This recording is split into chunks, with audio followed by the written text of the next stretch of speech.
नमस्कार साथियों। राष्ट्रीय उपलब्धि सर्वेक्षण 2021 गणित कक्षा 8 के मॉडल पेपर में प्रश्न संख्या 128 पर आज अपन डिस्कस करेंगे। इसमें हम पाई चार्ट को हल करना सीख सकेंगे। तो सबसे पहले मैं आपसे सामान्य बात करना चाहता हूं कि जैसे हमारे पास 100 रुपये हैं और हम प्रतिशत के सवालों को हल करते हैं तो प्रतिशत को हम हमेशा 100 पर हल करते हैं, क्योंकि प्रतिशत का मतलब क्या होता है, 1/100 होता है। ऐसे ही जो आपके पास पाई चार्ट है, पाई चार्ट का मतलब होता है ये जो वृत्ताकार आकृति आपको दी गई है, ये जो वृत्ताकार आकृति दी गई है इसके अंदर परिवार के जो विभिन्न खर्चे हैं उनको डिग्री के रूप में दिखाया गया है। किसके रूप में दिखाया गया है? डिग्री के रूप में दिखाया गया है। क्योंकि जो पाई चार्ट होता है उसको अगर हम केंद्र से किसी बिंदु से चारों तरफ उसका कोण बनाते हैं तो वो पूरा कोण उसका 360 डिग्री का बनता है। हमने देखा है कि एक बिंदु के चारों तरफ का जो कोण होता है वो 360 डिग्री का होता है। जो आपका चांदा होता है, जिसको आप चांदा कहते हैं, प्रोट्रैक्टर कहते हैं, मैं दिखाऊं उसकी फोटो आपको। तो आधा चांदा तो क्या होता है, केवल 0 डिग्री से लेकर आपका 180 डिग्री तक होता है। जैसे ये 0 डिग्री शुरू हो गया, इसके बाद में आप 10, 20, 30, 40, 50, 60, 70, 80, 90, 100 और ये यहाँ आके 180 डिग्री इसका हो जाता है। ये देखिए 180 डिग्री, तो ये तो आपका आधा चांदा होता है यहाँ तक का। तो मोस्टली आप इसको काम में लेते हैं। लेकिन जब हम पूरे चांदे की बात करें, पूरे एक चक्कर की, तो उस पूरे चक्कर में देखिए आधा 180 डिग्री के बराबर है, फिर ये आधा भी तो 180 के बराबर है। इसमें उल्टा चल लीजिए आप, ये 0 से 10, 20, 30, 40, 50, 60, 70, 80, 90, 100, ये 180 यहाँ पर आ जाता है, देखिए लाल वाला। तो इस तरीके से 180 और 180 मिलकर कितना हो गया, देखिए 360 डिग्री का हो जाता है। यानी कि एक वृत्त के केंद्र बिंदु पर चारों तरफ जो कोण बनते हैं वो कुल कोण 360 डिग्री के होते हैं। तो यहाँ पर जो परिवार के खर्चे आपको दिखाए गए हैं प्रश्न के अंदर, वह डिग्री में दिखाए गए हैं कि 24 डिग्री जो खर्चा है वह कपड़े में होता है, 24 डिग्री बचत में होता है, 60 डिग्री भोजन में, 90 डिग्री किराए में, 120 डिग्री शिक्षा में और 42 डिग्री जो खर्चा है वह अन्य मद में हो जाता है। तो यहाँ पर हमें इन डिग्री के सवालों के आधार पर प्रश्न का जवाब देना है। तो देखिए किस प्रकार से इसके अंदर जो सवाल पूछा गया है उसका जवाब अपने देते हैं। इससे पहले मैं आपको बात बता दूं, जैसे अपने पास 360 रुपये हैं और 360 बंदे हैं, तो एक बंदे को कितनी डिग्री आवंटित होगी, एक बंदे को कितनी डिग्री के रुपये दिए जाएंगे, बराबर रुपये दिए जाएंगे। तो देखिए 360 डिग्री तो टोटल होती है और 360 अपने पास स्टूडेंट है, 360 रुपये हैं, तो 1 रुपया एक बंदे को दे देंगे। तो एक कोण पर एक बंदे को 1 रुपया मिल जाएगा। जैसे देखिए यहां पर ये दे रखा आपको, ये 0 से 10 के बीच में 10 डिग्री है। यहां पर मैं दिखा दूं आपको, ये देखना आप अच्छे से काउंट करके देख लीजिए कि 10 सही है या नहीं। 1, 2, 3, 4 और ये आधी लाइन आ गई, ये 5 की है। फिर 6, 7, 8, 9 और ये 10, यानी कि एक जो छोटी लाइन है इसके अंदर वो 1 डिग्री के बराबर है। अगली एक लाइन जो है, तो हम 1 डिग्री के ऊपर एक बंदे को बिठा देते हैं, एक छात्र को बिठा देते हैं। तो हम एक छात्र को 1-1 रुपया आवंटित कर सकते हैं, उनको बांट सकते हैं, उनको दे सकते हैं। इसका मतलब अपना 1 रुपया कितने डिग्री के बराबर हो गया, 1 डिग्री के बराबर हो गया। डिग्री को दर्शाने के लिए हम संख्या के ऊपर ये छोटा सा गोल बिंदु बनाते हैं, ये डिग्री को निरूपित करता है। तो एक बंदे को 1 डिग्री के बराबर रुपया प्राप्त हो गया अपन ने जो सवाल माना है उसके आधार पर। ये 360 रुपये अगर है अपने पास तो 1 डिग्री कितने रुपए के बराबर होगी, तो सीधा सीधा है 1 रुपये के बराबर हो जाती है। तो इस प्रकार हम क्या करते हैं, प्रतिशत में तो जो 100 रुपये होते हैं और वो 100% के बराबर होते हैं, तो 1 रुपया 1% के बराबर होता है।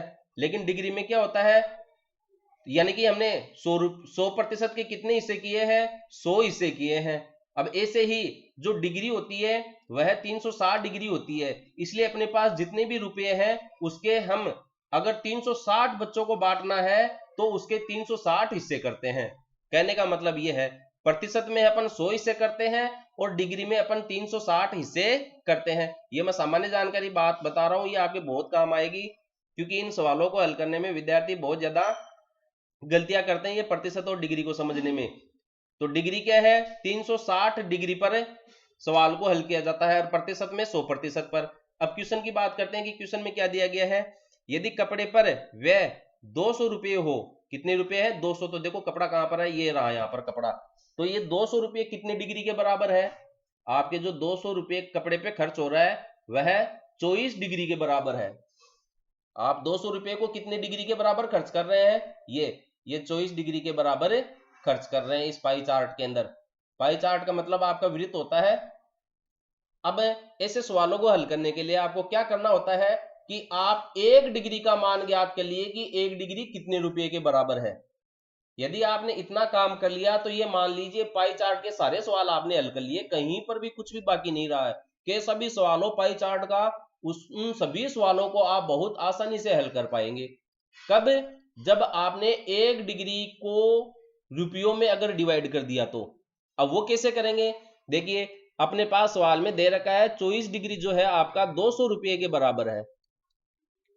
अब हम इस 24 डिग्री को क्या लिख सकते हैं, देखिए इस 24 डिग्री को मैं ऐसे लिख सकता हूं 24 गुणा 1 डिग्री, क्योंकि 24 को मैं 1 से गुणा करूंगा तो 24 डिग्री हुआ है। ये केवल मैं इसको हल करने का तरीका बता रहा हूं, तो 24 गुणा 1 डिग्री हो गया। अब हमें ज्ञात क्या करना है, 1 डिग्री का मान ज्ञात करना है कि 1 डिग्री कितने रुपए के बराबर है। तो इस 24 को तो मैंने लिख दिया 24 गुणा 1 डिग्री, और ये कितने रुपए के बराबर है, 200 रुपये के बराबर है, ये 200 रुपये।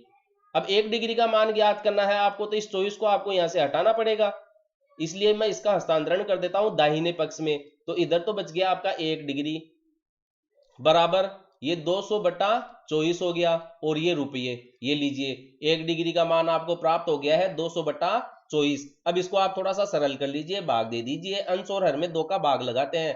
तो पहले तो देखो 100 बार चला जाएगा 2 का भाग, और फिर बाद में 12 बार, फिर दोबारा भाग देते हैं तो 50 बार, और इधर से ये 6, फिर ये 25 बार, और ये फिर 3, यानी कि 25 बटा 3।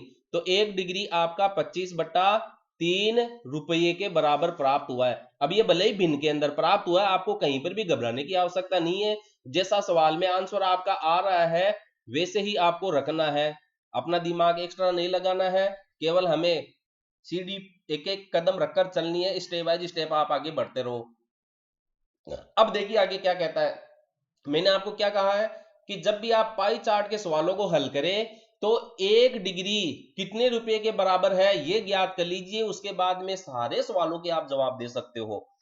क्यों दे सकते हैं, क्योंकि जो पाई चार्ट है वो 360 डिग्री में डिवाइड होता है, इसलिए सभी डिग्रियों के अपन मान ज्ञात कर सकते हैं। जैसे 1 डिग्री का मान प्राप्त हो गया 25 बट्टा 3, तो 90 डिग्री का कितना होगा, इस 1 डिग्री को 90 से गुणा कर लेंगे अपन, 1 डिग्री को 90 से। अब 1 डिग्री का मान कितना है 25 बट्टा 3, यानी कि 90 को हम 25 बट्टा 3 से गुणा कर लेंगे, तो आपको ये जो 90 डिग्री का जो खर्चा है ना वह प्राप्त हो जाएगा। अब ऐसे आप समझ गए मेरी बात। 60 डिग्री भोजन पे खर्च हो रहा है, 60 डिग्री भोजन पे, तो 60 गुणा 1 डिग्री लिख सकते हैं अपन।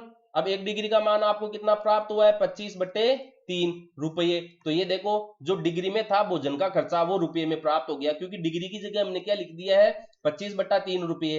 अब 3 का इसमें भाग लगा दीजिए 20, और 25 गुणा 50, 500 रुपये खर्च हो रहे हैं भोजन पर। अब प्रश्न की वास्तविकता अपन देखते हैं। अब इसी तरीके से आप इन सभी सवालों को हल करेंगे कि शिक्षा पे 120 डिग्री खर्च होता है तो रुपये कितने खर्च होते हैं। अगर बचत 24 डिग्री की होती है तो वह रुपयों में कितने रुपये की बचत करता है डिग्री। इस 24 को आप 25 बटा 3 से गुणा कर लीजिएगा। अब ऐसे देखो, अब यदि कपड़े पर 200 रुपये व्यय हो, कपड़े पर कितना है 200 रुपये का व्यय है, तो ये आपका कपड़ा, यानी कि 24 डिग्री आपका कितने के बराबर है 200 रुपये के बराबर है। तो ये चीज अपन ने देख लिया, 1 डिग्री का मान ज्ञात करके अपन ने देख लिया है। तो अन्य मद पर खर्चा पूछ रहा है ये सवाल में, तो अन्य मद आपका देखो कहां पर है, ये 42 डिग्री वाला। तो 42 डिग्री का मतलब क्या हो गया है, ये 42 डिग्री हो गया आपका। तो 42 को 25 बटा 3 से गुणा कर लीजिए, डिग्री हटा दीजिए, तो ये 3 एकम 3 और 4 3 12, 25 चौका 100, 25 एकम 25 और 10 35, 350 रुपये इसका आंसर हो जाएगा, ऑप्शन नंबर 4। इस वीडियो को आप दोबारा भी देखें, बार बार देखें, आपको आसानी से समझ में आ